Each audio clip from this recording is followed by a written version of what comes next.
Note जरूर बनाओ। National geographic वाला आर्कियोप्टेरिक्स लिख के नेशनल ज्योग्राफिक लिखो तो एक यूट्यूब पे वीडियो भी आ जाएगा, तो आपको अच्छा सा क्लिप मिल जाएगा आर्कियोप्टेरिक्स के बारे में। हर चीज का आज के जमाने में विकिपीडिया पे जरूर जाओ। अब देखो पुराना जमाना भूल जाओ, अब किताबें जो आप मार्केट से खरीदोगे और फिर किताब से पढ़ोगे, अब पढ़ने का तरीका अब थोड़ा बदलो।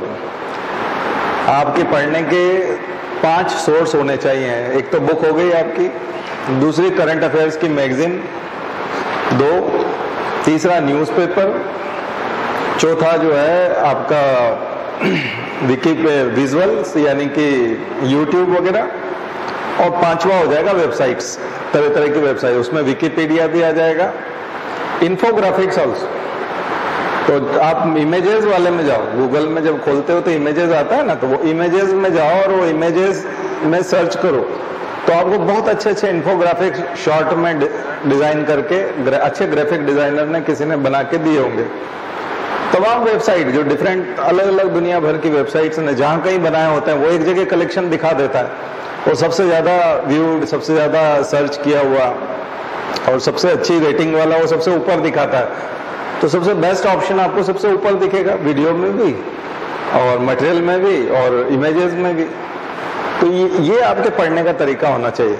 और अगर आपको किसी चीज को ऑप्शनल के तौर पे तैयार करना है, अच्छा सा डीप में तैयार करना है, तो पीपीटी सर्च करो, पावर पॉइंट प्रेजेंटेशन सर्च करो, लेक्चर नोट्स के नाम से सर्च करो। ये सर्च के तरीके हैं जिससे आप बिल्कुल एकदम पर्टिकुलर पॉइंट पे पहुंचोगे, और बढ़िया वाली सर्च जो है आपके पास निकल करके आएगी और उससे आप पढ़ाई करोगे। अब वो केवल बुक्स के ऊपर लेके बैठे रहना बहुत बहुत पीछे रह जाएगा वो, क्योंकि ये आपको बहुत आगे कर देता है। इन्फोग्राफिक्स जो होते हैं ये एक तो हमारी जो ट्रेडिशनल पढ़ाने के जो तरीके हैं ना टीचर्स के, उसको भी तोड़ते हैं, क्योंकि प्रेजेंटेशन के बिल्कुल नए तरीके होते हैं। तो आप जो हिचकिचाते हो ना टू द पॉइंट लिखने में, वो हिचकिचाहट दूर हो जाएगी आपकी, क्योंकि पूरी दुनिया यही कर रही है।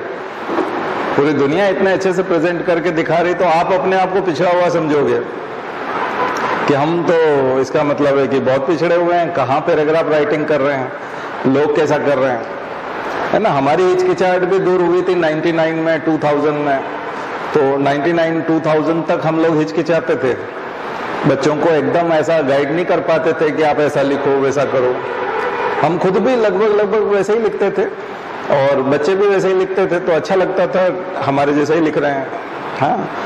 और कॉपी चेक कर लेते थे, नंबर भी दे देते थे। तो लेकिन ये प्रयोगों की शुरुआत हमने यूएस की कुछ वेबसाइट थी जो यूनिवर्सिटीज की थी, उसमें कुछ कंपटीशन जीते थे। उस समय में ऑनलाइन कंपटीशन थे, वो कंपटीशन जीते हमने। क्विज कंपटीशन हुआ करते थे, 50 क्वेश्चन पूछते थे, उसमें 45 46 हमारे ठीक होते थे। तो वहां से वो लोग मेल पे मटेरियल भेजते थे, बहुत सारा पीडीएफ भेजते थे।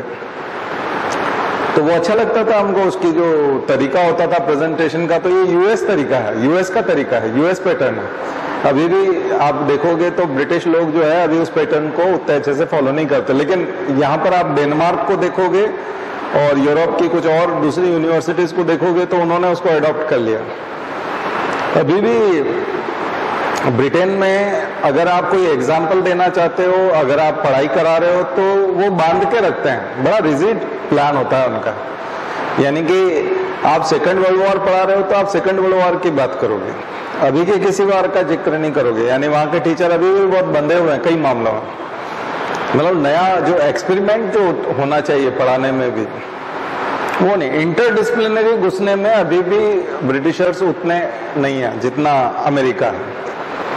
तो अमेरिका रिजल्ट चाहता है, क्विक रिजल्ट चाहता है, वो उसको रिजल्ट से मतलब है, वो उपयोग में आने वाली चीज के बारे में हम कैसे जानते हैं, या किसी चीज को उपयोग में कैसे लाया जा सकता है। तो ज्ञान को आप उपयोग में कैसे ला सकते हैं, उपयोग कैसे होगा, तो ये होता है। मैं अपनी क्लास में भी शेयर कर रहा था, कल ही बात बता रहा था कि आप सॉल्यूशन की तरफ से जाओ। पहले भी आपको बताया था, प्रॉब्लम की तरफ से मत जाओ। जब आप सॉल्यूशन की तरफ से जाओगे तो आपको सॉल्यूशन दिखेगा, प्रॉब्लम की तरफ से जाओगे तो प्रॉब्लम दिखेगी। इसलिए जो थ्योरेटिकल लोग होते हैं, किताब पढ़े हुए लोग होते हैं, वकील लोग होते हैं, वो उलझा के रखते हैं, क्योंकि वो कानून की किताब से बात करते हैं। जिस आदमी को, आपका कोई व्यक्ति को जेल हो गई या आपका व्यक्ति गिरफ्तार हो गया, अब आप वकील के पास जाओगे, अगर वकील उसको छुड़वाना चाहता है तो अलग अप्रोच अपनाएगा, बशर्ते उसको पता होना चाहिए कि मुझे इसको छुड़वाना है। अदरवाइज वो केस लड़ेगा। केस लड़ना बिल्कुल एक अलग चीज है। केस लड़ना मतलब थ्रू प्रॉपर चैनल चलना, कागज बनाना, कोर्ट में पेश करना, नियमों से चलना। नहीं तो कई बार वो ऐसी एप्लीकेशन ढूंढ के लाएगा, मैं सर नियम 35 में फलाना इस रूल्स के तहत एक एप्लीकेशन प्रोसीड कर रहा हूं, और इस एप्लीकेशन के तहत सबसे पहले तो आप उसको छोड़ो, बाद में बात करेंगे। बिल्कुल ही अलग तरीके का चीज हो जाएगी। ये होता है। किसी तहसीलदार को, एसडीएम को आपको कब्जा दिलाना है जमीन का, तो सबसे पहले कब्जा दिलाएगा, नहीं तो उसका रूटीन की नौकरी है 11 बजे से आकर के 5 बजे तक फाइलें देखना, ये वो अगली तारीख दे देगा। आपको कब्जा चाहिए जमीन का, क्योंकि आपको बुआई करनी है। इस साल आप फसल बोना चाहते हो, आपकी जमीन पे कोई दूसरा आदमी है और वो आपको अगली तारीख दे रहा है, तो बुआई के समय के बाद की तारीख दे देगा, 2 महीने बाद की तारीख दे दी उसने। ये तो आप चीजों को फर्क समझिए। ऐसी टीचर की है कि आप आंसर सिखा रहे हो स्टूडेंट को या पढ़ा रहे हो, आप उसको कंपटीशन निकलवाना चाहते हो या फिर आप उसको ज्ञान देना चाहते हो। तो हम यहाँ जो बात करते हैं वो थोड़ी सी कुछ लोगों को हजम इसलिए नहीं होती क्योंकि दूसरे लोग बहुत तरह का ज्ञान देते हैं। हम चाहते हैं कि आपका कंपटीशन निकल जाए, हम उस तरह से बात करते हैं। इसलिए आपको बड़ा सिलेक्टिव तरीके से घुमा फिरा के कहीं से भी कुछ बता देते हैं। रिजल्ट निकलना चाहिए, रिजल्ट आना चाहिए, वो बहुत बहुत मुश्किल होता है। तो हमारे पास सारे चीजों के देशी आइडिया है। तो यूपीएससी का भी देशी आइडिया, यूपीएससी निकालने का भी बड़ा देशी आइडिया होता है। आप करना क्या चाहते हैं? थोड़ी सी रिस्क होती है, लेकिन हमारे तो ट्रायल एंड एरर किया जा चुका है, ट्राई करके हम आपको बता रहे हैं, इसलिए आपको घबराने की जरूरत नहीं है। तो अभी मैं मतलब ऐसे कम से कम 10-15 फार्मूले आपको उदाहरण के तौर पे बता सकता हूँ, पूरा टाइम उसमें निकल जाएगा, लेकिन अभी हम लोग सब्जेक्ट पे आते हैं, ठीक है? तो वो नहीं तो ऐसे इतना आसान तरीका है, क्योंकि उसमें आप कई लोग जो है केवल कागज तैयार कराना चाहते हैं, आपके नोट्स बहुत लंबे चौड़े बन जाएं। अच्छा, बच्चे भी वही पसंद करते हैं कि लंबे चौड़े नोट्स हमारे हो जाएं, खूब सारा लिखा हुआ हो हमारे पास, इसलिए हम लिखवाते नहीं है। डिक्टेट अगर मैं कराने लग जाऊंगा तो यहाँ पूरी भीड़ हो जाएगी, फिर से मेरी क्लास भी फुल हो जाएगी। डिक्टेट कराने से पता नहीं क्यों सारे लोग बहुत खुश होते हैं कि आप डिक्टेट कराओ, कुछ तो भी लिखाओ। उसमें क्या अकल है? वो तो कई लोग तो ये चाहते हैं कि मैं कोई कागज लेके आऊं और उसको एक एक लाइन पढूं और एक एक लाइन आप लिखो। ये कैसा गाइडेंस है? उसमें क्या गाइडेंस है? वो तो मैं कागज ही दे दूं ना आपको, उस कागज को लिखवाने से क्या होगा? उसको एक्सप्लेन करो ना, उसको एक्सप्लेन करो। बड़ी बड़ी क्लासेस 2-2 लाख रुपए फीस भी जो ले रहे हैं उसे भी लिखवाती है, डिक्टेट करवाते हैं। बहुत बुरी हालत है। लोगों को कागज रंगना, ऐसे ही बहुत सारा वकील आपकी बहुत बड़ी फाइल खड़ी कर दे और आपके पिताजी जेल में और उनको छुड़वा ना पाए, तो आप किसी रिश्तेदार को छुड़वाने गए, वकील किया आपने और उसको तो छुड़वा नहीं पा रहे हैं, लेकिन फाइल बहुत बड़ी बड़ी है, पीछे किताबें बहुत बड़ी बड़ी रखी हुई है और आपकी फाइल भी बहुत मोटी कर दी है, और बोलते हैं अभी हम इतने पन्ने जो है जज साहब के सामने रखने वाले हैं। अरे तुम एक कागज रखो चाहे, लेकिन वो बाहर आ जाना चाहिए ना हमारा आदमी, उसको जमानत हो जानी चाहिए उसकी, क्योंकि हम आपके पास जमानत के लिए आए।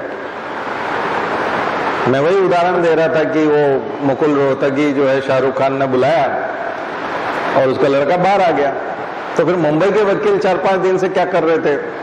वो क्यों बाहर नहीं कर पाए? क्योंकि वो पैसा कमाना चाहते थे शाहरुख खान से, उनकी नीयत ही नहीं थी उसको बाहर करने की। वो चाहते थे जितने दिन अंदर रहेगा उतने दिन ज्यादा ज्यादा फीस मिलेगी, ज्यादा पैसा मिलता जाएगा।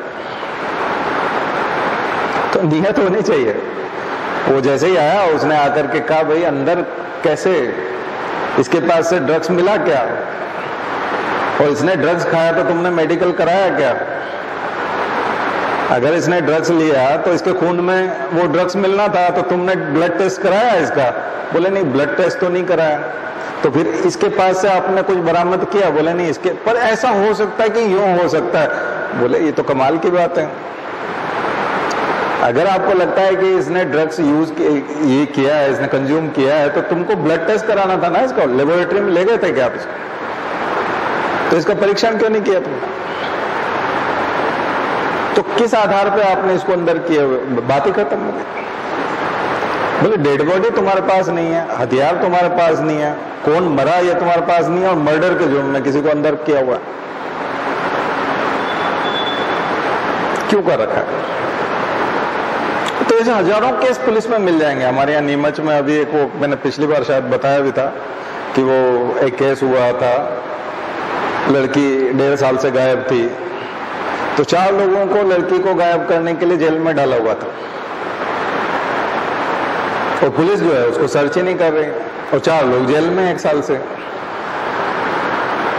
तो अभी 1 महीने पहले, वो 1 महीना भी नहीं हुआ, अभी नवरात्रि का आखिरी दिन था या अष्टमी का दिन था, उस दिन वो उनको मिली लड़की। तो शादीशुदा हो गई है और उसके बच्चा भी है, और वो कहीं पास से कहीं गांव में कहीं दूर रहती है। उसके पिता ने भूख हड़ताल की 1 महीने तक, और सीएम तक को सूचना मिल गई और पूरा प्रदेश का अमला लग गया, और तब जाकर के ये पता चला कि, तो लोगों ने क्वेश्चन, ये देखिए सिंपल क्वेश्चन लोगों ने किया कि ये बताओ कि अगर लड़की का अपहरण नहीं हुआ या लड़की गई नहीं कहीं, तो तुमने वो 4 आदमी जो बंद कर रखे हैं वो किस जुर्म में कर रखे हैं? उनको जेल क्यों हो रखी है? उनको जेल से बाहर निकालो ना। 4 आदमी जेल में क्या कर रहे हैं? अगर वो मान लीजिए लड़की का अपहरण नहीं हुआ है, उनको तो बाहर निकालो, वो निर्दोष है। तो सिंपल सा लॉजिक था। वो न्यूज़पेपर में जैसे ही आना शुरू हुआ, सोशल मीडिया पे चलना शुरू हुआ, पुलिस के ऊपर एक तरह से प्रश्न चिन्ह लग गया कि वाकई में। और जिस दिन आप उसको बंद कर रहे थे तो किस जुर्म में कर रहे थे? लड़की भगाने के जुर्म में कर रहे थे। तो फिर उनसे पूछा लड़की है कहाँ? तो इसके पिताजी को बता दो कि हमने इनसे इन्होंने भगाया था और वहां उसने रखा। पिता को बता दो, बात खत्म। बहुत सिंपल लॉजिक है। अगर आप काम करना चाहें फील्ड में तो इतने सिंपल लॉजिक है कि आप केवल बातचीत करके प्रॉब्लम सॉल्व कर देंगे, जो बरसों से चली आ रही है। आपको लगेगा कोई प्रॉब्लम ही नहीं है। सॉल्यूशन करने का नियत होनी चाहिए, सॉल्यूशन करने की नियत नहीं है। अभी एक जमीन का कब्जा छुड़वाया था, तो उसमें और कुछ नहीं किया, उसको सजेस्ट किया। एक जादुई चीज है बड़ी, आप लोगों को सबको फ्री में दे रहा हूं मैं, और यूट्यूब वाले भी सुनेंगे तो वो भी, लेकिन ऐसे यूनिक आइडिया होते हैं। तो उसमें जमीन जो है वो उसको कहा गया कि ट्यूबवेल जो है तुम्हारे यहाँ लगवाएंगे। आदिवासी की जमीन थी, उस पर बदमाश आदमी का कब्जा था। 20 साल से वो आदिवासी को जाने नहीं देता। आप लोगों को ये सब चीजें डील करनी पड़ेंगी। उसने कहा कि आदिवासी जो है वो एक ट्यूबवेल वाले, वैसे भी ट्यूबवेल लगाने वाली जो कंपनियां होती है वो बदमाश होते हैं, पावरफुल भी होते हैं, उनकी कई बार 8-8, 10-10 मशीनें होती है, और गुंडे जैसे लोग भी होते हैं उनके, और 10-15 लोगों की तो टीम वैसे ही जाती है ट्यूबवेल लगाने के लिए। तो उसने कहा ये जमीन पे, इस पे आदिवासी की जमीन पे ट्यूबवेल लगेगा, और कंपनी को ठेका दे दिया जाके, चाहो तुम, बल्कि उसको 5-10 हज़ार रुपया ज्यादा दे दो, या वो जो पहली बार में जो डिमांड करता है वो पैसा उसको दे दो। तो उसको लगता है कि मेरे को एक क्लाइंट मिला, मैं इसके यहाँ जाके ट्यूबवेल लगाऊं। नाम पे उसके खेत है लेकिन कब्जा नहीं है उसका। 20 साल से वो गया नहीं अपने खेत पे। ट्यूबवेल वाला वहां जाके ट्यूबवेल लगा देता है। वो उसको मना नहीं कर पाता क्योंकि 15-20 लोग आते हैं, मशीन आती है, डर जाता है ना आदमी। दबंग आदमी भी डर जाता है, बदमाश आदमी भी डर जाता है। ट्यूबवेल लग गई। बिजली वालों को कहा कि आप जाकर के मीटर लगा दो, कनेक्शन कर दो, मशीन चालू कर दो, पंप चालू कर दो। उसने सबमर्सिबल वगैरह सब चालू करवा दिया। अब उसमें गलती ये की उसने कि जो मालिक था, जो कब्जे वाला आदमी था, उसने ऑन किया और पानी लेना शुरू कर दिया, तो पानी चोरी का आरोप हो गया, क्योंकि बिजली का बिल तो 2-3 महीने से वो आदिवासी चुका रहा है। बिजली का बिल उसके पास आ रहा है और वो आदिवासी ने बिल चुकाना शुरू कर दिया, तो कब्जा हो गया ना, बिल आपके पास आ रहा है। अब वो पानी चोरी का आरोप हो गया कि पड़ोस में जो इसका खेत है उसमें ये पानी ले जा रहा है, उस पर एट्रोसिटी अलग बन गया, SC/ST का केस बन गया, चोरी का केस अलग बन गया, जमीन पर अवैध कब्जे वाला अलग बन गया। बात समझ में आई ना? कितना आसान है 20 साल पुराना कब्जा छुड़वाना, वो भी बदमाश आदमी से। लेकिन ये सब आइडिया तब आएंगे आपके अंदर जब आपकी नियत होगी कि उसको कब्जा दिलवाना है। आप उसको ऐसा आइडिया दोगे, कितना सिंपल है।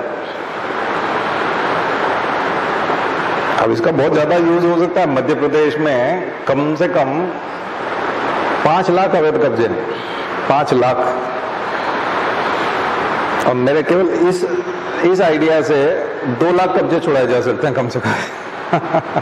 प्रशासन का कितना काम हल्का हो सकता है, तहसीलदार कितने फ्री हो सकते हैं, और आर्थिक असमानता कितनी कम हो सकती है, और SC/ST का कितना भला हो सकता है। और जो बदमाश आदमी है, जो सरपंच का चुनाव लड़ता है उसी पैसे से, क्योंकि उसने कब्जा कर रखा है, विधायक का आदमी है, तो राजनीति में कितना परिवर्तन आ सकता है, क्योंकि उसी से तो शराब बांटी जाएगी अतिरिक्त पैसे से। कमा करके कोई शराब थोड़ी बांटता है, इधर उधर कब्जे करके, इधर उधर मल्टीप्लाई करके पैसे को, उसी से तो शराब बढ़ती है, उसी से तो पॉलिटिक्स में पैसा लगता है। तो राजनीतिक शुद्धिकरण कितना कुछ हो सकता है। तो ये सब क्रांतियां हो सकती है छोटे छोटे आइडिया से। अब हम जब अकेले एक व्यक्ति जब इतने सारे आइडिया लगा सकते हैं, इस तरह की बहुत सारी चीजें कर सकते हैं। मैं अगर ऐसे बताने लगूं तो फिर वो आप बहुत सारे लोग भाग जाएंगे कि बोले यार ये तो पता नहीं क्या कर रहे हैं। लेकिन हमारे पास ऐसे आइडिया है। ये वकीलों के पास क्यों नहीं? वकील के पास आप जाओगे, वकील उसके कागज लेगा और कहेगा कोर्ट में केस लगाते हैं, कब्जा छुड़वाते हैं। वो 8-10 साल तक उसको फीस देगा वकील की, कब्जा नहीं छूटता, कोर्ट में केस चलता रहता। ये बात वकील तो बहुत दिमागदार है ना, तो ऐसी बात वकील क्यों नहीं सिखाता? क्योंकि उसमें पैसा नहीं बनता, उसमें कब्जा छूटता है, उसमें काम होता है। कोचिंग क्लास वाले कभी भी आपको परीक्षा पास करने की विधि नहीं बताएंगे। वो भीड़ जुटा है। और वहां पास कौन होता है? जो कोचिंग नहीं भी जाता तो भी पास हो जाता है, वो पास होता है। उनकी वजह से कोई पास नहीं होता, ये बता दूंगा।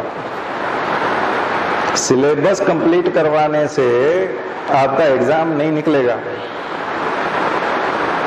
मैं तो निःशुल्क एडवाइस दे रहा हूं ना, ये कितनी बड़ी एडवाइस है। मैं कई लोगों के कब्जे ऐसे आइडिया इंडिविजुअल को देकर के, पैसा लेकर के आइडिया दे सकता हूं ना। मैं तो पब्लिकली दे रहा हूं, आपको दे रहा हूं, मैं दे रहा हूं। मेरे पुराने लेक्चर आप देखोगे तो ढेरों आइडियाज हैं जन समस्याओं के निवारण के, जिसमें जनता की समस्याएं ऐसे सॉल्व होती हैं। तो फ्यूचर आएगा, देखिएगा। आप देखोगे कि अब बोल रहे हैं कि विधान, अभी कोर्ट ने बोला है और सब किन्ने बोला है, आज ही था कि विधानसभाएं जो है अब जनता की समस्याएं सॉल्व करें। आम आदमी पार्टी ने पंजाब में जो है वो शुरू किया था, वो जो था चन्नी, उसने ये शुरू किया था कि लोग जो है एक दिन आए और उनसे प्रॉब्लम सॉल्व कराएं। फ्यूचर यही है डेमोक्रेसी का, कि लोगों की समस्याएं सॉल्व होनी चाहिए, निःशुल्क, रेगुलर, सरकारी तौर पे। ये काम हमारे नहीं है, मैं तो प्राइवेट आदमी हूं, मैंने तो रिजाइन दे रखे हैं सारे। ये काम मेरा काम थोड़ी है, ये काम सरकार का है, सरकारी कर्मचारियों का, अधिकारियों का काम है, ये उनको करना चाहिए। या फिर कोर्ट का काम है, जज करे, या वकील ये काम करवाए लोगों का। लेकिन वकील को लंबा पैसा मिलता है, लंबे समय तक पैसा मिलता है मामले को उलझाए रखने से, तो उलझाए रखता है। सॉल्यूशन की नियत नहीं है, कहीं पे भी सॉल्यूशन की नियत नहीं है। बहुत सारे डॉक्टर जो है आपने देखा होगा कि फिल्मों में भी देखा होगा कि वो पैसा कमाने के लिए उसको हॉस्पिटल में लंबे समय तक भर्ती रखना चाहते हैं ताकि उनका बिल बढ़ता रहे, उनका बिल बड़ा बिल बना के दें। इसलिए वो कठिन इलाज बताते हैं, लंबा इलाज बताते हैं, उसको बीमार रखते हैं ज्यादा समय तक जानबूझकर। पैसा कमाना उद्देश्य लोगों का उद्देश्य सेवा करना नहीं है, प्रॉब्लम सॉल्व करना नहीं है, ध्यान रखिए। अदरवाइज सॉल्यूशन बहुत सीधे हैं, बहुत ही सरल प्रकार के हैं और बड़े प्राकृतिक हैं। उसको हम सीधा सरल भाषा में देशी तरीका कह सकते हैं। तो हम वो वाला इस्तेमाल करते हैं क्योंकि सॉल्यूशन की तरफ से चलते हैं। तो आप भी अगर पढ़ाई में प्रॉब्लम को प्रॉब्लम न मान करके सॉल्यूशन की तरफ से चलोगे तो पढ़ाई बहुत आसान हो जाएगी, आपको समझ में आ जाएगा। टू द पॉइंट लिखने का तरीका वही होता है, उसमें आप पॉइंट्स लिखते हो तो आंसर देना चाहते हो, आप आंसर देना चाहते हो। पैराग्राफ राइटिंग में आप सामने वाले को भी मूर्ख बनाना चाहते हो और उलझाना चाहते हो और उसे कृपा दृष्टि प्राप्त करना चाहते हो कि हमने इतना लिखा है, इतना ज्यादा लिखा है कि तुम्हें दया आनी चाहिए कि हम कितना लिख रहे हैं देखो, और तुम नंबर क्यों नहीं दे देते। जबकि to the point answer writing में आप दावा ठोकते हो कि तुमको जो जरूरत थी हमने दिया। यानी आप किसी किराने की दुकान पे 110 रुपए का सामान लेने गए, आपने 110 रुपए छुट्टे निकाल के दिए, ये रहा 100 का, ये रहा 10 का नोट, वो चीज मुझे दे दो, बात खत्म। तुमने कहा 110 रुपए की, पकड़ो 110 रुपए, कोई बहाना नहीं कि छुट्टा नहीं है, ये नहीं है, यूपीआई वाला हम नहीं लेंगे, फलाना, ये नहीं, 110 रुपए ये होता है टू द पॉइंट राइटिंग। कई लोग बोलते हैं सर ऐसा कर सकते हैं, मतलब 110 का सामान है तो क्या 100 का और एक 10 का नोट दुकानदार को दे सकते हैं? क्यों नहीं दे सकते, देना ही चाहिए, यही करना चाहिए। उसमें भी शंका करते हैं। अब समस्या ये है कि चारों तरफ अंधकार है और चारों तरफ ऐसी स्थितियां हैं, तो एक आदमी जो साफ साफ चीज बता रहा है उसी पे शंका हो गई क्योंकि सब एक जैसे हैं। तो जो एक बिल्कुल सही बता रहा है वो गलत सिद्ध हो गया, मतलब हम थोड़े से बेकार हो गए और हमारे ऊपर शंका आ गई कि ये कहीं न कहीं कुछ गड़बड़ है, क्योंकि बाकी लोग तो सब एक जैसे होमोजेनस है पूरा एटमॉस्फेयर, ये यहीं पे आके कहीं न कहीं कोई कुछ डिफेक्ट है। अब तमाम वकीलों के पास जाओगे तो कहोगे आवेदन लगाना पड़ेगा कब्जा छुड़ाने के लिए, ये हम कहेंगे कि ऐसा ऐसा कर लो, ये कर लो, जाके ऐसा कब्जा छूट जाएगा। बोले ऐसा कर सकते हैं, ऐसा कैसे कब्जा छूट जाएगा? वकील साहब तो ऐसा कह रहे थे, वो वकील साहब तो ऐसा कह रहे थे, हमारे यहाँ तो ऐसा हो रहा था, तो फिर वही कर लो। हम आपको बता रहे हैं फ्री वाला रास्ता, सीधा सस्ता रास्ता, तो कर लो। अब ये जब YouTube पे जाएगा ना तो इसके असर दिखेंगे, क्योंकि जहां जहां ऐसे केसेस होंगे वहां पर ये चीज अप्लाई होगी और उसको कोई SDM सुनेगा और तहसीलदार सुनेगा तो वो अपने यहाँ जो किसान आएंगे उनको वो सलाह देंगे। बात समझ, आप में से कोई बनेंगे तो आप ये वाली सलाह दो, ये असर होता है। टीचिंग बड़ी जीवंत चीज है, ये जिंदगी में सीधे सीधे काम आती है, आपको आर्थिक फायदे पहुंचाती है, आपको शारीरिक फायदे पहुंचाती है, आपको एग्जाम में फायदे पहुंचाती है। टीचिंग कोई मृतपाय या कोई गोपनीय गुह्य विद्या नहीं है, ऐसी छुपी हुई विद्या नहीं है, हिडन टैलेंट नहीं है, ये बिल्कुल एक्सप्रेस होता है, मैनिफेस्ट होता है ये, और होना चाहिए। नहीं होता है इसका मतलब वो गलत चीज है, वो टीचिंग नहीं है, वो काम चोरी है। आप अपने काम को करने से काम चोरी कर रहे हैं। इसलिए आपको शुद्ध क्वेश्चंस बता रहे हैं हम, आपको जो क्वेश्चंस बता रहे हैं उसके लिए आपको कम से कम MSc करना पड़ेगा, यानी पूरा 11th 12th बायो, फिर BSc ग्रेजुएशन, फिर MSc, तब जाकर के इतना नॉलेज आ पाएगा। काम की बात है बायो के अंदर, उतना आपको एक साथ दिया जा रहा है, बस होते कि आप होमवर्क कर लो, हम जो बता रहे हैं वो होमवर्क करो। फायदा हुआ कि नहीं आपने? हो देखा तो लाइफ साइंस का मटेरियल इग्नू का बहुत सिंपल लैंग्वेज है, ऐसा लग रहा है आपको साइंस की कठिन लैंग्वेज है, बहुत सिंपल लैंग्वेज। दूसरी आप साइंस की बुक्स उठाओ, उसकी इंग्लिश भी कठिन है और उसका प्रेजेंटेशन भी बहुत बेकार है, वो डिस्टेंस लर्निंग के हिसाब से आपको एक्सप्लेन करके बता रहा है। बहुत सिंपल है। देखिए जिंदगी भी बड़ी सिंपल है, परीक्षाएं बड़ी सिंपल है, पूरा चारों तरफ सब कुछ सरलता है। प्रकृति आपको सरलता की तरफ ले जाती है। जटिल कुछ है ही नहीं, जटिल हम बनाते हैं। संबंधों को हम जटिल बनाते हैं, सामाजिक रिश्तों को हम जटिल बनाते हैं। बहुत ज्यादा फैशन करके हम अपने रहन सहन को बहुत जटिल बना लेते हैं। आर्थिक स्थिति को हम बहुत जटिल बना लेते हैं, जबकि सब कुछ सिंपल है। बहुत सादा खाया जा सकता है, बहुत सादा रहा जा सकता है, बहुत सादे रिश्ते हो सकते हैं। सच बोलना, सच्चाई, प्रेम, ये बहुत सरल और सस्ते उपाय हैं। कुछ भी नहीं लगता इसमें। और जैसे जैसे झूठ होगा, जैसे जैसे फरेब होगा, धोखा होगा, गड़बड़ होगी, उसमें बहुत चीजें छुपानी पड़ेंगी, बनावटी करना पड़ेगा, चालबाजियां करनी पड़ेंगी, नींद हराम होगी, बीमारियां हो जाएंगी। उसके बाद कुछ लोग तो गलत मानना शुरू कर ही देंगे। और आप सच्चे हो और उसके बावजूद यदि कोई गलत मानता तो आपको फर्क भी नहीं पड़ता, क्योंकि आप सही हो। किसी दिन वो दुरुस्त होगा और माफी मांगेगा, ये उसकी समस्या है। जब होना होगा होगा, आज 10 साल बाद, 20 साल बाद, 30 साल बाद, कई बार वो वैसे ही चल जाएगा, मर जाएगा। उसके समझ में ही नहीं आएगी, मरते दम तक समझ में नहीं आएगी कि ये कभी सही भी था। उससे भी क्या फर्क पड़ता है? आप श्रद्धांजलि तो फिर भी दोगे ना उसको। समझता नहीं था तो क्या हो गया? उसके जीवन में रहते रहते समझदारी नहीं आई, वो सही बात को समझ ही नहीं पाया, कोई फर्क नहीं पड़ता। दरअसल जटिलताएं हमने ओढ़ रखी हैं, हम खुद कॉम्प्लेक्स बनाते हैं चीजों को। परीक्षा की तैयारी बहुत सिंपल है, लेकिन देखिए अब यूपीएससी हुआ, एमपीपीएससी हुआ, वो आपको सिलेबस पकड़ाता है। और हम सब भी स्कूल और कॉलेज के एजुकेशन से निकल के आए हैं, तो सिलेबस को देखते थे। मार्केट में किताब मिलती थी, टेक्स्ट बुक या गाइड 20 क्वेश्चन टाइप का, और जहां चैप्टर खत्म होता था पीछे क्वेश्चंस होते थे, उसी में से क्वेश्चंस पूछे जाते थे। और जो आपने पढ़ा वही पूछा जाता था परीक्षा में, तो हम लोगों को वही पढ़ने की आदत है। तो एमपीपीएससी लगभग उसी का एक्सटेंशन है, यूनिवर्सिटी और कॉलेज एजुकेशन का एक्सटेंशन है एमपीपीएससी। अब वो थोड़ा थोड़ा चेंज कर रहे हैं उसको, लेकिन वो उसी का एक्सटेंशन है। तो वहां पर ऐसे बच्चे सक्सेस हो जाते हैं। कौन से? जो यूनिवर्सिटी में एमए में 75% बनाते हैं, बीए में 75% बनाते हैं, ग्रेजुएशन में पीजी में 70-75 बनाते हैं, वो एमपीपीएससी में रुकते नहीं है, वो निकल जाते हैं। क्योंकि उनको लिखना 70% 75% जो ग्रेजुएशन पीजी में बनाता है, इसका मतलब उसको लिखना आता है।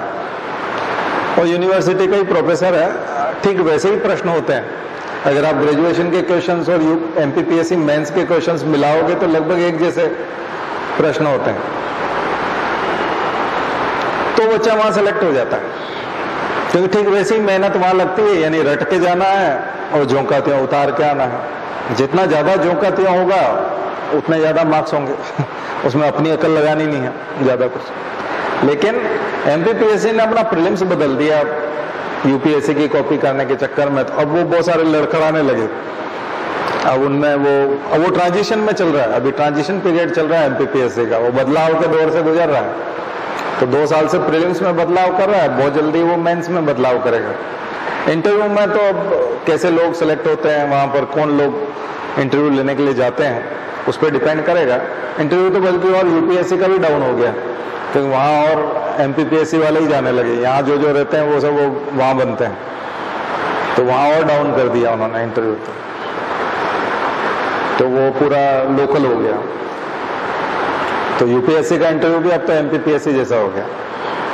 लेकिन अभी मेंस में और प्रीलिम्स में अंतर नहीं आया, और आएगा भी नहीं अभी इतनी आसानी से। तो वहां पर जो है वो गच्चा खा जाते हैं, खास करके यूपीएससी में और एमपीपीएससी के प्री में। कौन लोग जो उस परंपरागत तरीके से पढ़ते हैं, उनको फिर तरीका मैं जो बता रहा हूं, प्रयोगवादी तरीका इस्तेमाल करना पड़ेगा, टू द पॉइंट वाला, सॉल्यूशन निकालने वाला तरीका, स्मार्ट तरीका, वो इस्तेमाल करना पड़ेगा। वो हम बता रहे हैं आपको कि कैसे होगा। उसके लिए इग्नू का नोट्स पढ़ लो, द हिंदू पढ़ लो, इंडियन एक्सप्रेस पढ़ लो, विचारों को वहां से तैयार कर।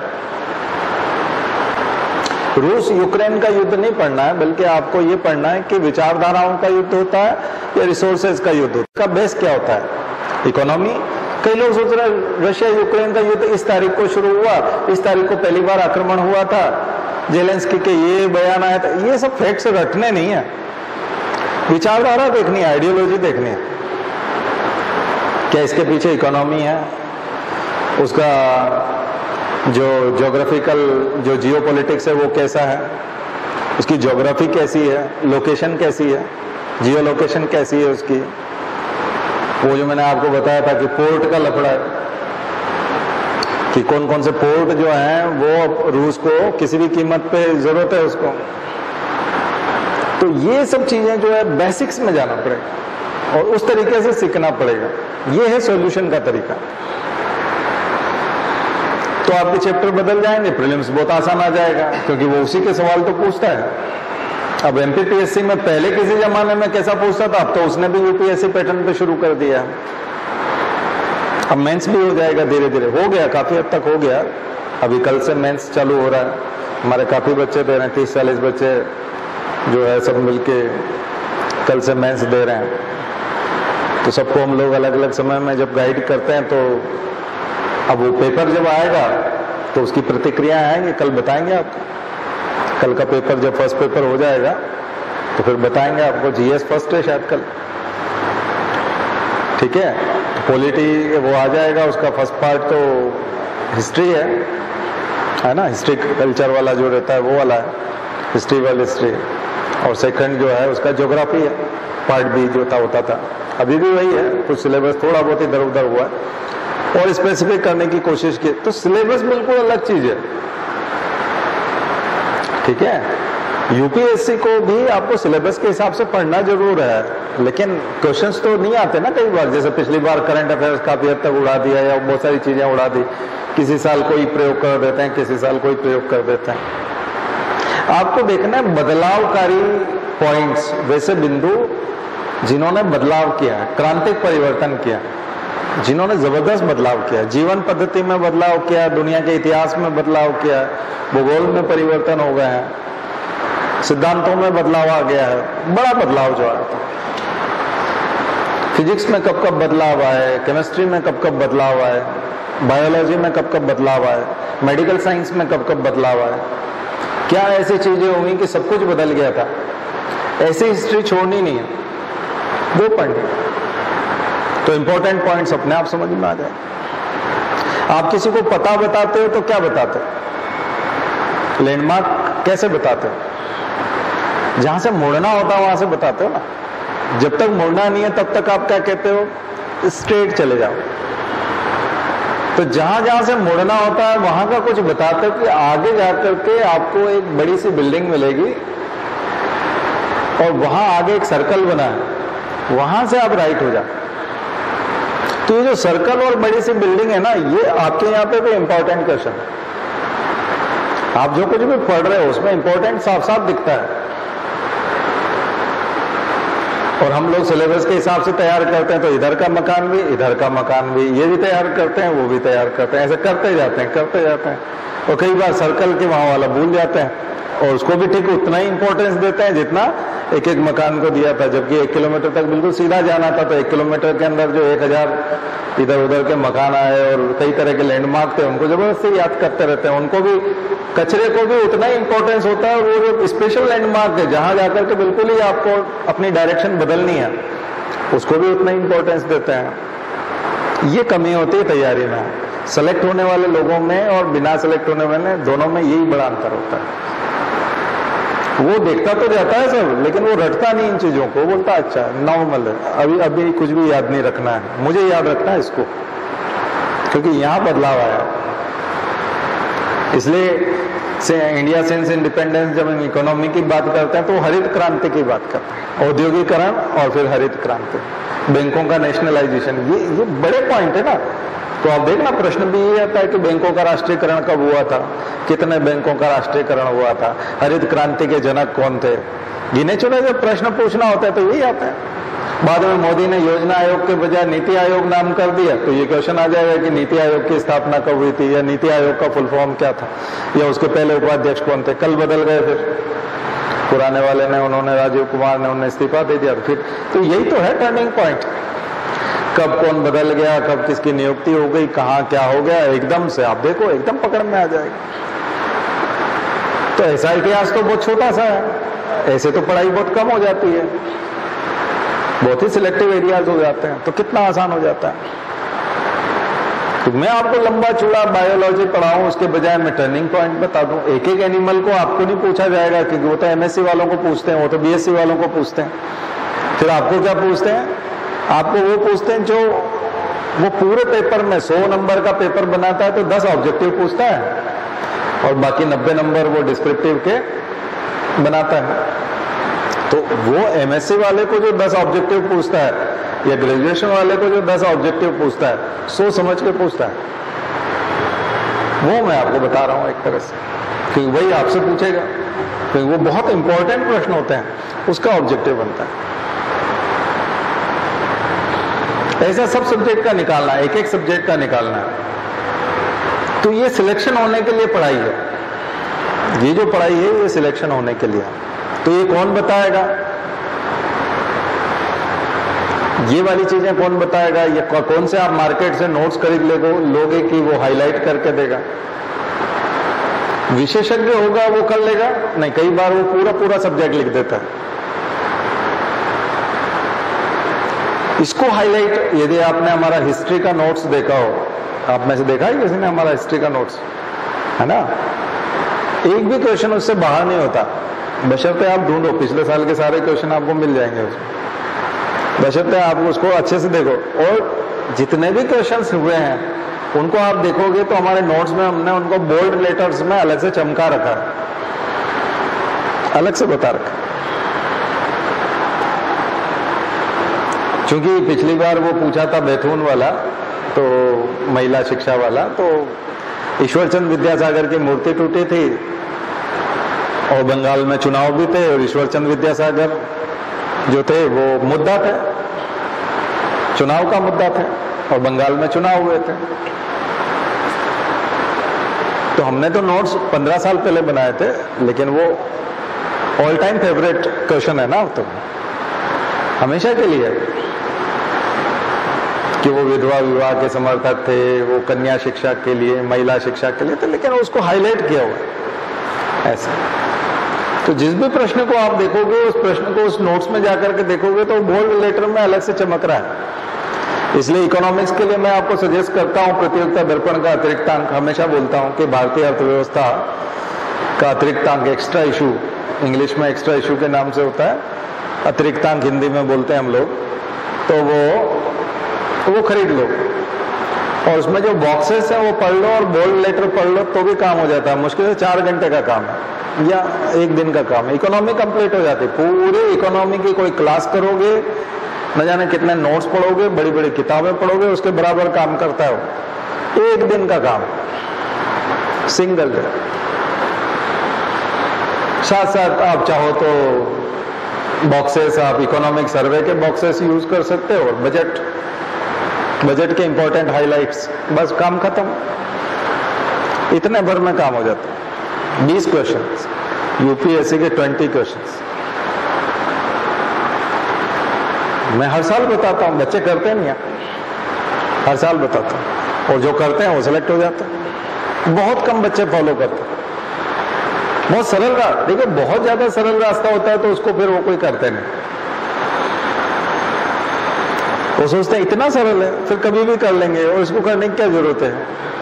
नहीं, उसके साथ बैठो, आप किताब के साथ बैठो, हमारे नोट्स के साथ में बैठो, आप जो हाइलाइटेड पॉइंट्स हैं, जो बोल्ड लेटर्स हैं, उनको लेके बैठो तो सही। आप परीक्षा में जो करते हो याद आ जाएगा आपको सब। पूरे पेज में 4 जगह ऐसी होगी जहां हमने बोल्ड लेटर बनाया हुआ है, एक एक पेज पे 4-4 चीजें याद रखनी है, बस पेज पलटते जाओ। फिर देखो एग्जाम में एक भी क्वेश्चन बाहर नहीं होगा, एक भी। तो कितना आसान है। पर ये सब चीजें बोलने में आसान लग रही मेरे, आप लोग करते नहीं, श्रद्धा टूटती है और आप लोग परीक्षा को सरल समझने लगोगे। ये भी एक डर है आदमी, कहीं मैं इस परीक्षा को सरल ना समझने लग जाऊं, वो डरता है, वो उसकी कठिनाई को बनाए रखना चाहता है। ये निगेटिव चीज है लेकिन वो बनाए रखना चाहता है,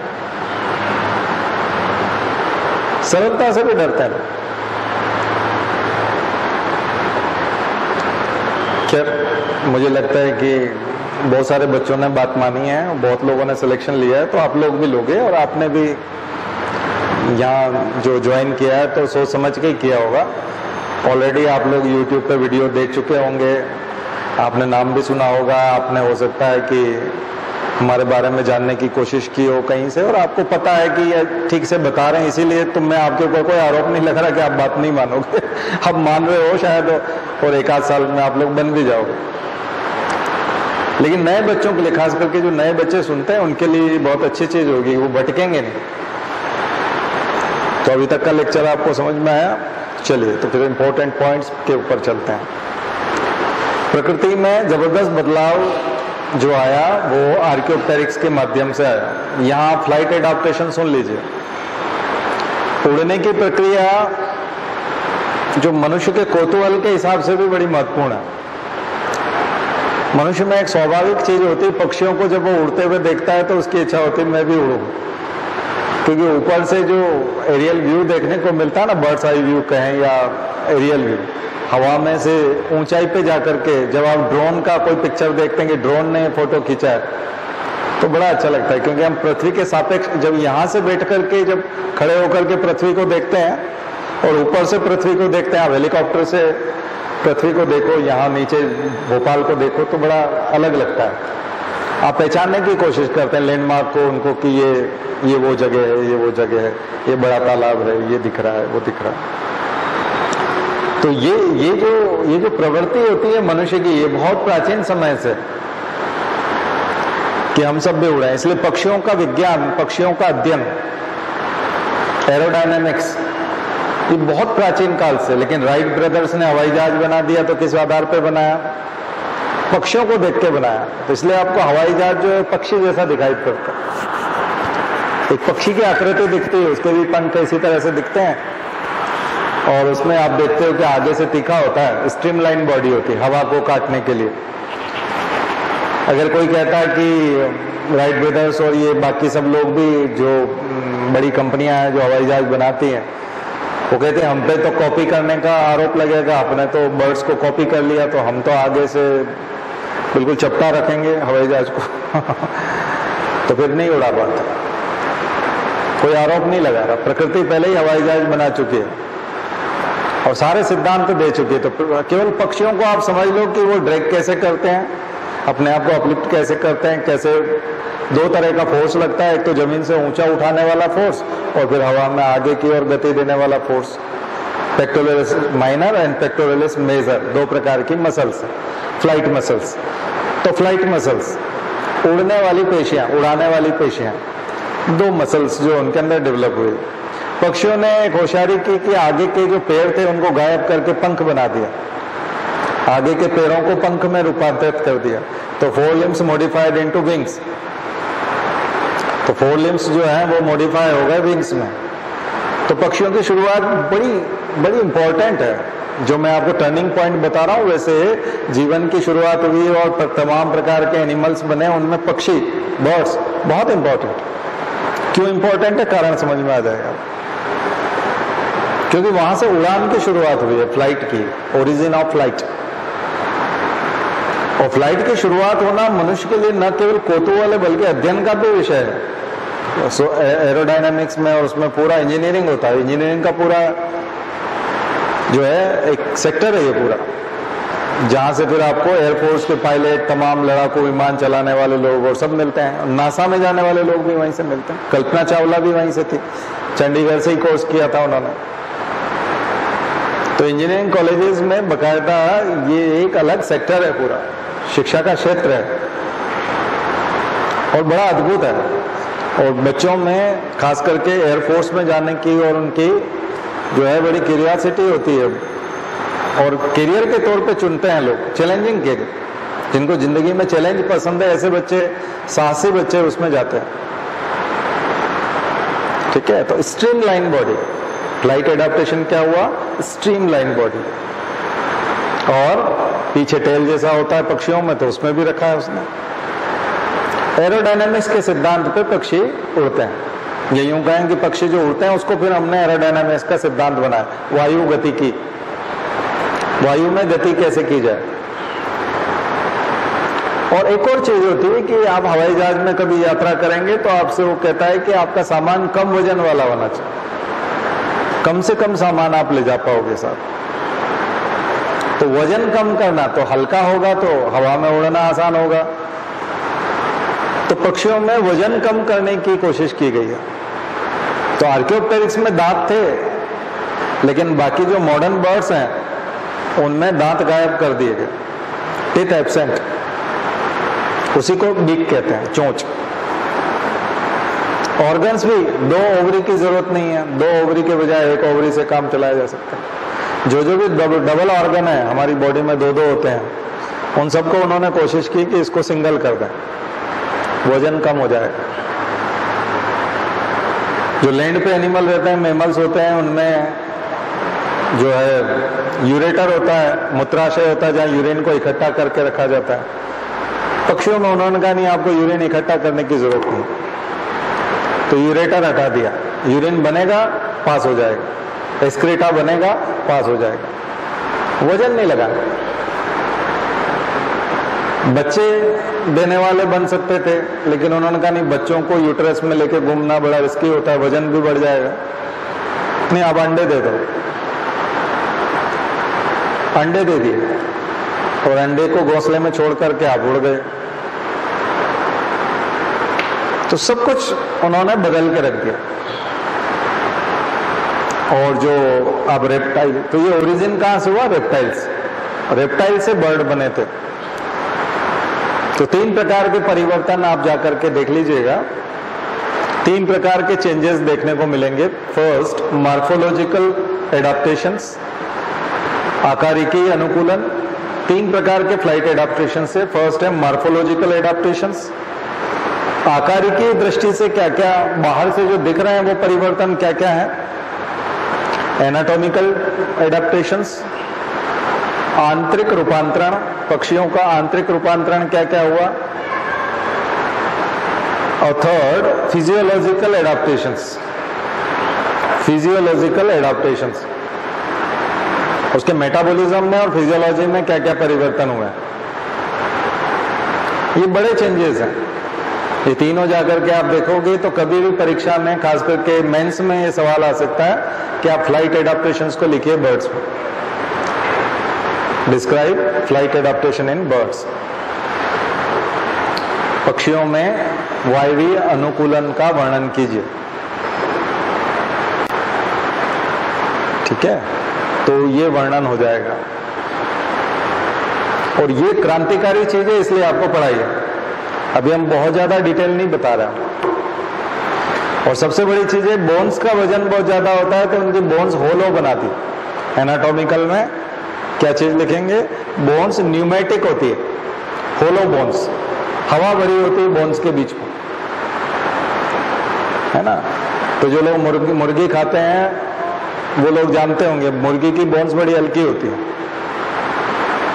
हाथ में लेते होंगे ना वो तो चबाते समय तो उनको मुर्गी की टांग हल्की दिखे। नहीं तो लेबोरेटरी में, खास करके लेबोरेटरी में अब कभी आप जाएंगे तो उसको फाउल लिखते हैं, तो फाउल की जो बोन्स होती हैं बर्ड्स की, कबूतर की हड्डी, किसी भी बर्ड्स में हड्डियां जो होती हैं बड़ी हल्की होती हैं।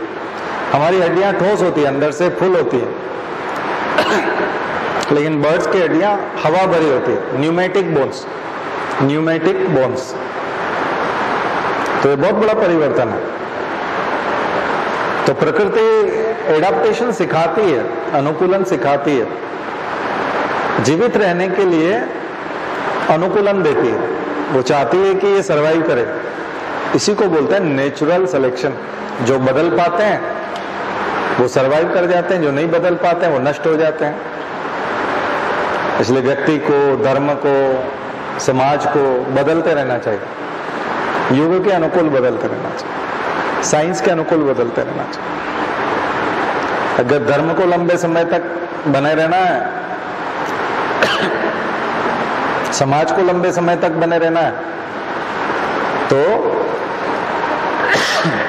बदलना चाहिए, एडाप्टेशन करना चाहिए, अनुकूलन करना चाहिए।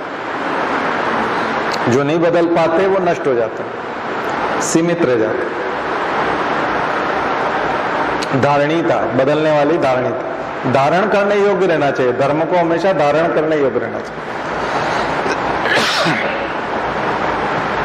ऐसा नहीं होना चाहिए कि कोई धारण ही ना कर सके। इतना कठिन धर्म, जैन धर्म बहुत कठिन था, उसको धारण, उसकी शर्तें बहुत कठिन थी, तो फेल नहीं पाया। जबकि बौद्ध धर्म बहुत ज्यादा फैल गया। क्यों? क्योंकि वो आसानी से अनुकूलित हो सकता था कोई भी व्यक्ति उसमें। उन्होंने शर्तों में शिथिलता कर दी थी। उन्होंने कहा ऐसा हो सकता है तो भी ठीक है, नहीं भी हो सकता है तो भी ठीक है, आप आ जाइए। तो वहां भीड़ हो जाएगी, वहां ज्यादा लोग हो जाएंगे। इसलिए चीन में, जापान में, तिब्बत में और पूरा जो आप ये पूरा ईस्टर्न एरिया देखते हो ना, ईस्टर्न एशिया, ईस्ट एशिया, तो आपको बौद्ध धर्म मिलेगा। जबकि भगवान बुद्ध तो भारत के थे। तो ऐसा कैसे हो गया कि इतना अनुकूलन आ गया पूरी दुनिया में? Adaptation, survival of the fittest. ठीक है? और नेचुरल सिलेक्शन, उसी को बोलते हैं नेचुरल सिलेक्शन। नेचर सेलेक्ट करती है, वर्ण करती है उसका। इसलिए किसी धर्म को लंबा चलना है तो उसको बदलाव करना चाहिए, अपनी परंपराओं में बदलाव करना चाहिए। ठीक है? इस्लाम के बारे में इसीलिए कहा जाता है कि इस्लाम बहुत कट्टर है, क्योंकि उसने बदलाव नहीं किया। वो अपनी मूलभूत किताबों के हिसाब से चलना चाहता है, जबकि जमाना बदल गया। तो लोग अपनी तरह से बदलाव कर देते हैं, तो फिर धर्म की अवहेलना होगी। तो आपको अनुकूलन लाना पड़ेगा, समय के साथ अनुकूलित होना पड़ेगा, कट्टरता नहीं। तो जो जैसे हिंदुओं में बहुत सारे लोग मंदिर नहीं जा पाते, तिलक भी नहीं लगा पाते, लेकिन उनको कोई हिंदू धर्म से निकालता नहीं या उसको कोई आलोचना नहीं करता। एक एडाप्टेशन आ गया, लोगों ने उसको सहन करना शुरू कर दिया कि कोई किसी की इच्छा है मंदिर जाने की, ठीक है, पीला गमछा डालने की इच्छा है तो ठीक है, डाल ले, न डालना है तो न डाले, तिलक लगाना है तो लगा ले, न लगाना है तो न लगा। तो बहुत बहुत ज्यादा रिलैक्सेशन है। बल्कि हमारे यहाँ तो जब विदेश में जाते हैं तो वहां पर कुर्सी पे बैठ के हवन करा देते हैं, एक टेबल पे हवन कुंड रख देते हैं।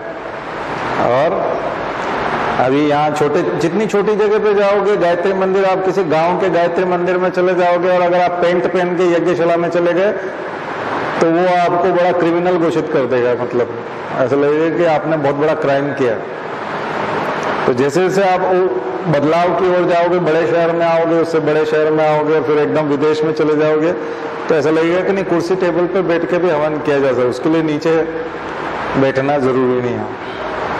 तो रिलैक्सेशन होता है, एडाप्टेशन। तो फल फूल जाता है। अमेरिका में भी हवन हो जाता है, लंदन में भी हवन हो जाता है, तो बहुत आसान है। उन लोगों को नीचे बैठना आता ही नहीं है, नीचे बैठना उन्होंने सीखा ही नहीं कभी। हम लोग जैसे नीचे बैठते हैं ना, वैसे वो नहीं बैठ पाते, पद्मासन में वो नहीं बैठ सकते, वो जीवन में कभी नहीं बैठे। कई लोगों को आप ऐसे बिठाओगे, बोले ऐसे कैसे बैठते हैं, मतलब नीचे कैसे बैठ सकते हैं? बैठ ही नहीं सकते। क्योंकि हमारे यहाँ घरों में जब खाना खिलाया जाता है रसोई के आसपास, तो नीचे बैठा करके खिलाया जाता है। हम लोग तो सब आदि हैं इंडियंस, तो वो नीचे इस तरह से बैठते ही नहीं है। उनको पाँव में पाँव घुसाना ऐसा आता ही नहीं। उनको लगता है ये क्या है, मतलब ये उनको लगता है ये कोई कर्तव्य है, सर्कस है, ऐसा लगता है। तो हमारे यहाँ तो सारे पूजा पाठ और सब कुछ नीचे बैठ के होता है, मंदिरों में नीचे बैठा जाता है। सबके लिए टेबल कुर्सी लगाना संभव नहीं है। उनके यहाँ चर्च देखा ना आपने, चर्च में टेबल कुर्सी जरूर होती है। कुर्सियों पे बैठते हैं सब लोग, शादी में जाते हैं सब कुर्सियों पे बैठते हैं, कुर्सी पे बैठ के ही खाना खाते हैं। हमारे यहाँ तो पहले खाना भी होता था गांव में तो सब नीचे बैठ के खाते थे। तो इंडियन ट्रेडिशन जो है बहुत सारा बड़ा, तो उसमें सरवाइव करने के लिए हम लोगों ने कई तरह के एडाप्टेशन जो है वो कर दिए। तो अब सब तरह का हो गया, कोई खड़े हुए भी खा सकता है, कोई नीचे बैठ के भी खा सकता है और कोई टेबल कुर्सी पे बैठ के भी खा सकता है। तो हमने तो सारे मोड अपना लिए ना, तो ये एडाप्टेशन है, अनुकूलन। तो अनुकूलन की हर जगह जरूरत है, इकोनॉमी में भी अनुकूलन, पॉलिटिक्स में भी अनुकूलन, रिलीजन में भी, समाज में भी और शरीरों में भी। शरीरों में जब अनुकूलन होता है तो इसको बायोलॉजिकल एडाप्टेशन कहते हैं। तो ये बड़े एडाप्टेशन है। तो मैंने थोड़ा जोड़ दिया आपको सभी सब्जेक्ट्स के साथ, ठीक है। पक्षियों में अनुकूलन, उड्डयन अनुकूलन बोलते हैं, वायवीय अनुकूलन बोलते हैं, या एरियल एडाप्टेशन या एवियन एडाप्टेशन। एवियन वर्ड भी यूज किया जाता है बर्ड्स के लिए।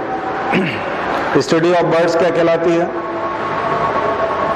ऑर्निथोलॉजी, स्टडी ऑफ बर्ड है। तो मूवीज भी बहुत सारे क्वेश्चंस आपके ठीक कर सकती है, बशर्ते मूवी को आप उस तरह से देखो तो समझ में आएगा। मूवी को ऐसे ही नहीं, हीरो हीरोइन को देख रहे हो तो फिर नहीं होता।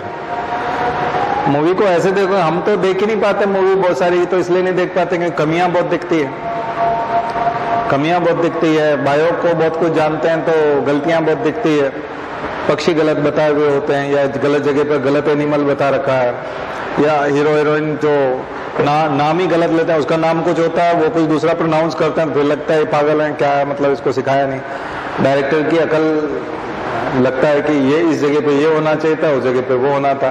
पुलिसिंग का पूरा सिस्टम जानते हैं तो उसमें वो पूरा उनके पोस्ट से लेके उनके यूनिफॉर्म से लेके सब कुछ गलत बताते हैं, तो वो फिर दिमाग खराब हो जाता है। तो बहुत सारी चीजें तो झेल ही नहीं पाते। बहुत कम श्याम बेनेगल की मूवीज देख पाते हैं अच्छे से, बहुत कम बनाते हैं, ऐसे लोग बनाते भी बहुत कम है।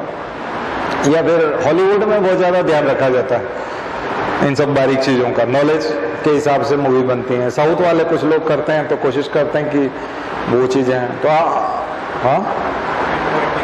हाँ बिल्कुल वही चीज है। तो थोड़ा नॉलेज के साथ भी तो वो करे ना, उसके साथ नहीं तो फिर गलतियां दिखेंगी, जगह के नाम गलत रहेंगे, कई जगह स्पेलिंग गलत रहती है, कई जगह पर क्या गलत रहता है पूरा। तो ऐसा लगता है कि उसको पूरा हर आदमी को, मतलब देखा जाए तो एक आध आदमी सिनेमा वाले को ऐसा अपॉइंट करना चाहिए डायरेक्टर को जिसने यूपीएससी का इंटरव्यू दे रखा हो मिनिमम। एक आदमी की नौकरी वहां उधर लगनी चाहिए हर फिल्म के साथ में। तो वो उसको अच्छे से गाइड कर पाएगा कि कैसे मूवी बनाना है, यहाँ क्या रखना है, वहाँ क्या रखना है। ये चीज मैंने बताया था आपको, पृथ्वीराज चौहान सीरियल बनाया तो लैंप पोस्ट दिख रहे थे, मोबाइल के टावर भी दिख रहे हैं, है ना। रामायण महाभारत अगर मान लीजिए इन्होंने बनाई होती, बी आर चोपड़ा ने, और आपको मोबाइल के टावर और सब दिख रहे होते, और हनुमान जब उड़ के आ रहे हैं तो संजीवनी बूटी लेके आ रहे हैं तो नीचे जो है सब दिख रहा है। हाँ, तो मोबाइल कैसे दिख सकता है, मोबाइल टावर उस समय में कहाँ से आ सकता है। तो थोड़ा सा सोचना पड़ेगा ना लोगों को कि क्या मूवी बना रहे हो, किस जमाने की बना रहे हो। शिवाजी के समय में महाराष्ट्र में क्या दिखाना है, तो जो होगा वो दिखाओगे। कई पक्षी 1950 के बाद आज तक नहीं दिखे और वो आप अभी दिखा रहे हो, या फिर उसका वो मॉडल दिखा रहे हो। कोई पक्षी 1600 में विलुप्त हो गया था, अभी मैं फसलें पढ़ा रहा था, क्रॉप्स, क्योंकि वो पढ़ा रहा था बॉटनी, तो उसमें था कि 1600 में आलू आया भारत में, और मान लीजिए आप उसको 1200 के आसपास बताओ, 1400 के आसपास बताओ, तो जिस सदी में वो आया होगा तभी दिखाओगे ना उसको। नहीं तो उसके सामने फलों की टोकरी रखी हुई है, कोई राजा बता रहे हो आप, और उसके ऊपर मूवी है और उसमें फलों की टोकरी में वाले फल बता रखे हैं, जबकि उसका जो है खोज ही बहुत बाद में हुई। तो ये आप कैसे दिखा सकते हो। तो कितनी सारी चीजें हैं। तो ये इसके लिए बॉटनी भी जरूरी है, ज़ूलॉजी भी जरूरी है, ज्योग्राफी भी, हिस्ट्री भी, और दुनिया भर के युद्ध का इतिहास, और वो भी। तो तब जाकर के वो मूवी कंप्लीट होती है। तो इतना ख्याल रखने के लिए तो फिर वो आईएएस ना बन जाए, मूवी क्यों बना। तो फिर वो मूवी मेकर है तो वो तो लोकल ही होगा, पैदल ही आदमी होगा, तो उसमें कोई ज्यादा अकल नहीं है। तो इसलिए बहुत ज्यादा ज्ञान तो मूवी से नहीं मिलता, लेकिन फिर भी कुछ मूवीज हैं तो वो आपको कुछ, क्योंकि आप वहां पहुंच नहीं सकते, कोयम्बटूर आप नहीं जा सकते, तो कम से कम वो कोयम्बटूर को अब तक लेके आ रहा है, और 100 रुपए में आप जाकर के थिएटर में देख पा रहे हो उसको। तो सस्ता है, इतना महंगा भी नहीं होता। कुछ कुछ मूवी आपको 100 रुपए में मिल जाती, करोड़ों रुपए में बनती है। तो करोड़ों रुपया खर्च अगर किसी ने किया है और आप अगर उसको आनंद ले सकते हो केवल 100 रुपए में, 150 रुपए में, तो वो इतना बुरा नहीं है। क्योंकि अगर उसने 2 या 3 साल में मूवी बनाई है तो उसने बहुत मेहनत की है। सुभाष चंद्र बोस बनाने के लिए श्याम बेनेगल को लगभग पीएचडी करना पड़ गया। कई लोगों को सीरियल बनाने के लिए और मूवी बनाने के लिए पीएचडी के बराबर पढ़ाई करनी पड़ जाती है। बहुत सारी रिसर्च करते हैं, बहुत सारी लाइब्रेरी छान मारते हो, तब जाकर के मूवी बना पाते हैं। तो अगर इतने मेहनती डायरेक्टर है तो आपको जरूर देखना चाहिए।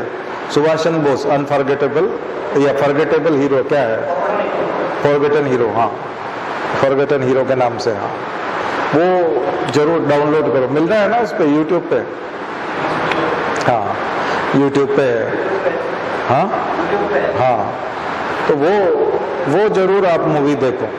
3 घंटा पूरा लगेगा आपको, लेकिन पूरा आजाद हिंद फौज कवर हो जाएगा। भारत छोड़ो आंदोलन के आसपास की जो भारत की भ्रष्ट भूमि है वो क्लियर हो जाएगी। थोड़ा सा ज्योग्राफी कवर होगा आपका, क्योंकि उसमें अफगानिस्तान, रशिया, जर्मनी, कुछ मैप वगैरह भी साथ साथ देखते जाना कि उनकी मूवमेंट कैसे कैसे हो रही है, सुभाष चंद्र बोस की कहाँ कहाँ जा रहे हैं। तो आपका बहुत सारा एशिया का ज्योग्राफी जो है वो कवर हो जाएगा, यूरोप और एशिया का। और भारत छोड़ो आंदोलन, ये आजाद हिंद फौज तो कवर होगा ही, और सुभाष चंद्र बोस का पूरा जीवन। एक इस बार सुभाष चंद्र बोस का हमारे यहाँ वो मूर्ति भी लगी थी, होलोग्राम, और वो क्या क्या हुआ था, तो राजनीति भी हुई है उसके ऊपर, तो सवाल भी हो सकता है। तो बहुत इंपॉर्टेंट है इस बार के हिसाब से फॉरगेटन हीरो, ठीक है, जरूर देखिए। तो 3 घंटे में पूरा कोर्स हो जाएगा। उसके बाद आप सुभाष चंद्र बोस को पढ़िए, है ना, उसके बाद पढ़िए तो आपको ज्यादा समझ में आएगा। सुभाष चंद्र बोस को पढ़ने के लिए एक तो एनसीईआरटी यूज कर सकते हैं, इग्नू यूज कर सकते हैं, 2, और तीसरे नंबर पे हमारे नोट्स और बीएल ग्रोवर की मॉडर्न हिस्ट्री, ठीक है, और थोड़ा विपिन चंद्रा भी। विपिन चंद्रा तो सबको एक बार पढ़ ही लेनी चाहिए। कई लोग उसका विरोध करते हैं कि नहीं पढ़नी चाहिए, तो भैया फिर क्या आपका जीवन परिचय पढ़ेंगे, हम किसका पढ़ेंगे? जीवन परिचय तो जो फ्रीडम स्ट्रगल की कहानी है वही पढ़ी जाएगी ना, उसको जितना पढ़े उतना कम है। अलग अलग एंगल है, बहुत अलग अलग फ्लेवर आता है, अलग अलग उपन्यास है, वो उपन्यास के दृष्टिकोण से लिखा गया है, ऐसा लगता है जैसे कोई कहानी कही जा रही है, ठीक है, उसमें कहानी निकलती है। पढ़ना चाहिए, पढ़ने से बचना नहीं चाहिए। करोगे क्या आप?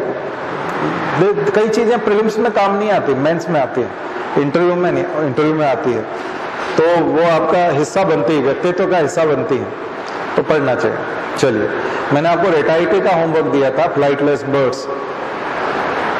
हुआ ये था कि जो सदर्न हेमिस्फीयर है हमारा, वहां से डायनासोर सबसे पहले गायब हुए।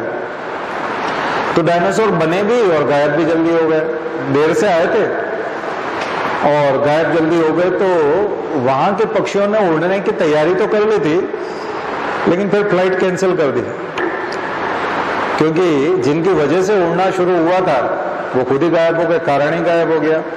डायनासोर से डर करके फ्लाइट शुरू हुई थी, क्योंकि डायनासोर ने हर जगह कब्जा कर लिया था। डायनासोर पेड़ पे चढ़ जाते थे, पानी में घुस जाते थे, बिल में घुस जाते थे, बिल में से निकाल लेते थे। तो जो रेप्टाइल्स थे उनको सुरक्षित जगह नहीं मिल रही थी, उनको लगा कि हवा में उड़ा जा सकता है, हवा में अगर उड़ना शुरू कर दिया हमने तो हम बच जाएंगे। तो वही आवश्यकता आविष्कार की जननी है। तो आवश्यकता ये पड़ी कि हवा में उड़ा जाए, तो हवा में उड़ने लगे, ठीक है। लेकिन सदर्न हेमिस्फीयर में जो दक्षिणी गोलार्ध था, खास करके Antarctica, south America, south Africa या अफ्रीका का जो सदर्न पार्ट है, और उधर ऑस्ट्रेलिया, न्यूजीलैंड, वहां से डायनासोर सबसे पहले गायब हुए। तो वहां उन्होंने फ्लाइट कैंसिल कर, वहीं पर आपको मिलते हैं रेटाइटी, फ्लाइटलेस बर्ड्स। और वो पेंजिया की थ्योरी को भी प्रूव करते हैं, वेगनर की कॉन्टिनेंटल ड्रिफ्ट, जो आप ज्योग्राफी में पढ़ते हो, महाद्वीपीय विस्थापन की थ्योरी, उसमें मैंने आपको बताया था बायोलॉजिकल एविडेंसेस देने पड़ते हैं।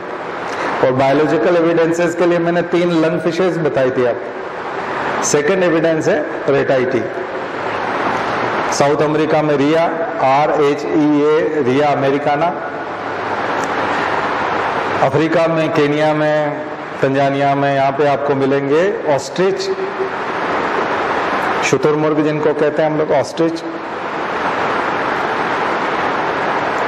तो सदर्न पार्ट में मिलेंगे।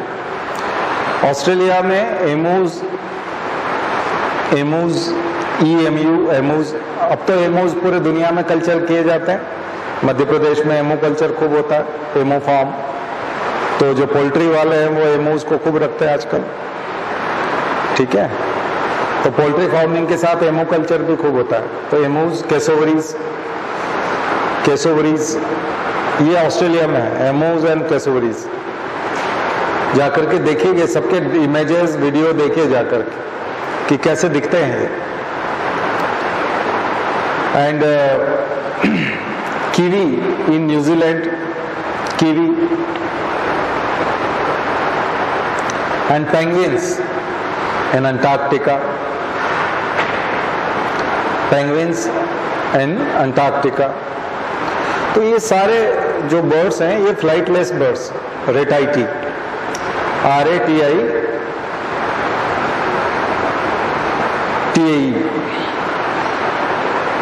रेटाइटी, ये कहलाते हैं पेलियोग्नेथस बर्ड्स, ओल्ड पेलेट वाले बर्ड्स, जिनका ऊपरी जबड़ा पुराने जमाने का है, उसको बोलते हैं पेलियोग्नेथी। पेलियोग्नेथी, इनका ऑर्डर का नाम है पेलियोग्नेथी। और दूसरे जो मॉडर्न बर्ड्स हैं जो आपको कर्सोरियल हैबिटेट वाले दिखते हैं, चाहे वो कर्सोरियल एडाप्टेशन वाले दिखते हैं, दौड़ने वाले, पेड़ पे चढ़ने वाले, मोर जैसे छोटी फ्लाइट वाले, इनको कर्सोरियल बोलते हैं, दौड़ने वाले पक्षी। डाइविंग पक्षी, पानी में डाइव करने वाले, फ्लेमिंगो लाइक, जो किनारे पे बैठे रहते हैं और पूरा गर्दन अंदर डाल के मछली निकाल के खा जाते हैं, बतख, हंस।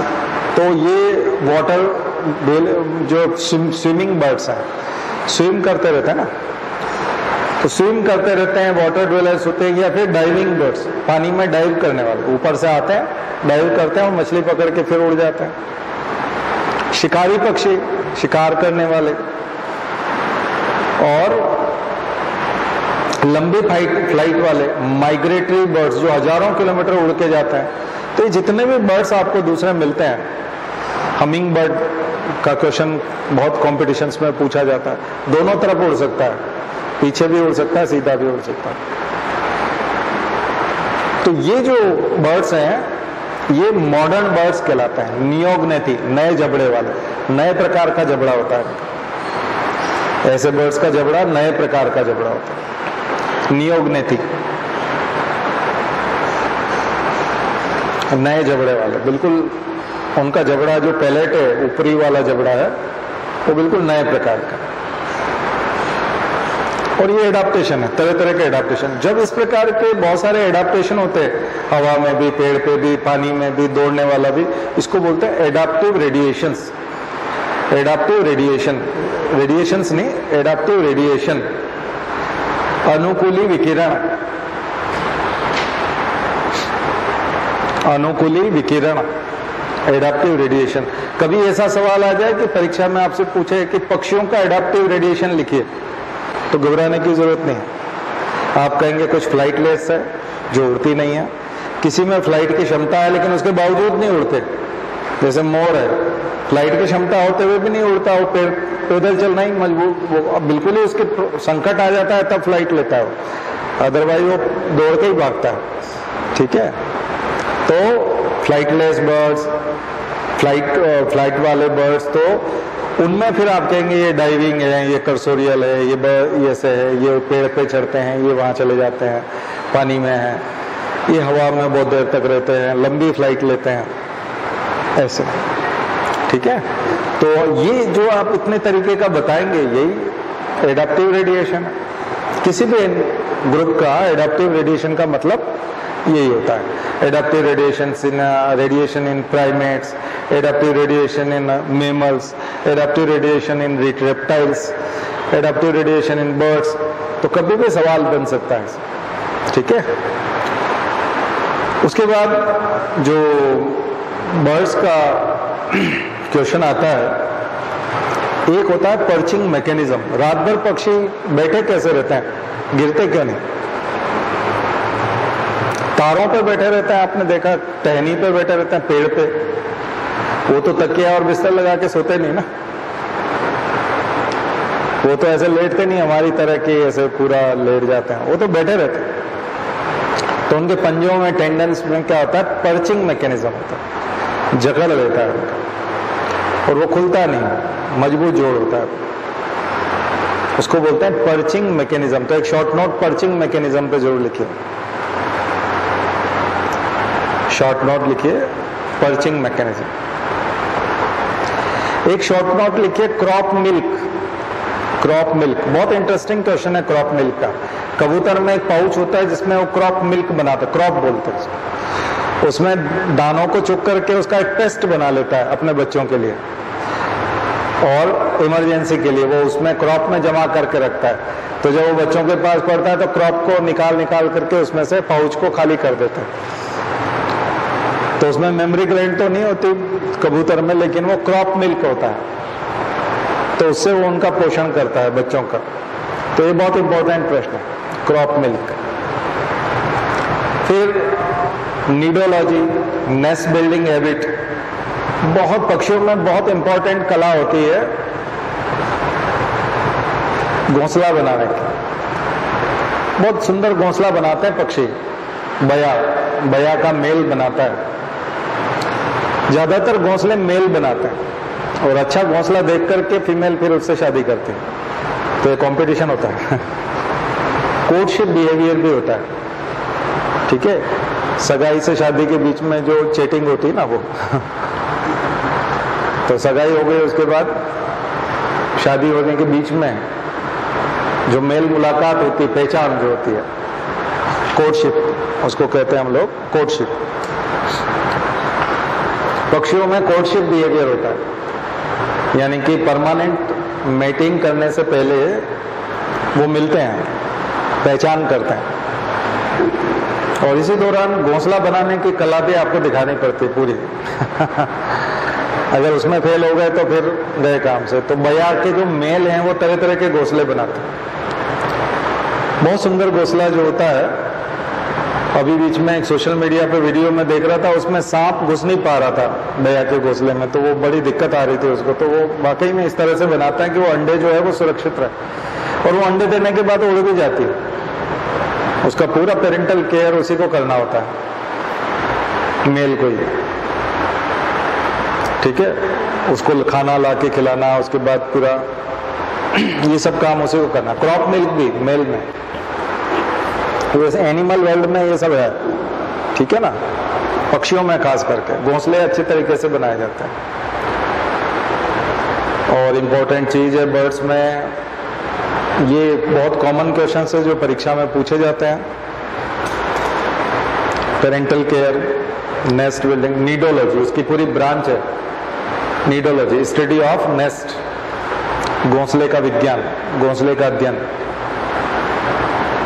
Migratory birds, migratory birds, migration करने वाले बर्ड्स बहुत लंबा लंबा माइग्रेशन करते हैं, हजारों किलोमीटर का। साइबेरियन क्रेन, आप लोग सुनते हो ना कि भोपाल के तालाब में साइबेरिया से, वहां से पक्षी आते हैं अक्टूबर के महीने में, खास करके भरतपुर इसके लिए बहुत जाना जाता है। केवलादेव राष्ट्रीय उद्यान, केवलादेव राष्ट्रीय उद्यान। तो जितनी बर्ड सेंचुरी है भारत की, अधिकांश बर्ड सेंचुरी हम बोलते हैं ना, पक्षी अभयारण्य, तो ये जितने पक्षी अभयारण्य है, ये सारे पक्षी अभयारण्य जो है वो माइग्रेटरी बर्ड्स के लिए, किसी न किसी माइग्रेटरी बर्ड्स के लिए जाने जाते हैं। मध्य प्रदेश में खरमोर का प्रश्न आता है, रतलाम में सरदारपुर, सेलाना, रतलाम के पास में खरमोर। खरमोर एक बहुत इंपॉर्टेंट पक्षी है जो केवल बारिश के सीजन में दिखता है, पूरे साल भर दिखता नहीं है। और नक्चुअल फ्लाइट जो उसकी होती है, वर्टिकल फ्लाइट होती है, तो बड़ी जबरदस्त फ्लाइट होती है। और उसको सोंच, उसका एक और कुछ लोकल नाम भी है, वो सोन चिरैया, तो वो है great Indian bustard. Great Indian bustard UPSC का बहुत फेवरेट क्वेश्चन है, ठीक है, पूछता ही रहता है। तो ये है। तो आप लोग इसके अलावा जो एंडेंजर्ड स्पीशीज है बर्ड्स की, उसकी लिस्ट बनाई है। तो आपको बर्ड्स के ऊपर अच्छा खासा होमवर्क मैंने दे दिया जो यूपीएससी के लायक है। ये है टू द पॉइंट पढ़ाई। अगर आप बर्ड्स की किताबें देखना चाहेंगे और कभी लाइब्रेरी जाएंगे तो ढेरों मटेरियल है, आप संभाल नहीं पाएंगे कि इसमें इंपॉर्टेंट कौन सा है। तो हमने आपको बिल्कुल की पॉइंट्स बता दिए कि आपको पढ़ना क्या है, स्टडी क्या करनी है।